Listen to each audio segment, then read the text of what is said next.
Rizky Bilar dikabarkan diusir mertua saat datang ke RS menjenguk Lesti Kejora. Nasib rumah tangga Rizky Bilar dan Lesti Kejora kini tengah menjadi sorotan. Lesti dan Bilar santer dikabarkan bakal bercerai setelah kasus dugaan KDRT ini.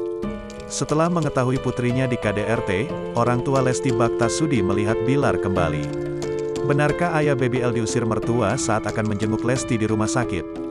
Di tengah memanasnya situasi rumah tangga pasangan selebritas ini, Rizky Bilar dikabarkan sudah menemui Lesti Kejora di rumah sakit.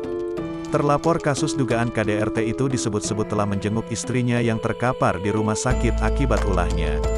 Bersamaan itu, isu Rizky Bilar diusir dari rumah sakit oleh orang tua Lesti pun diungkap.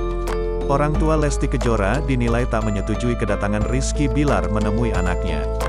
Bahkan meminta sang anak untuk berpisah.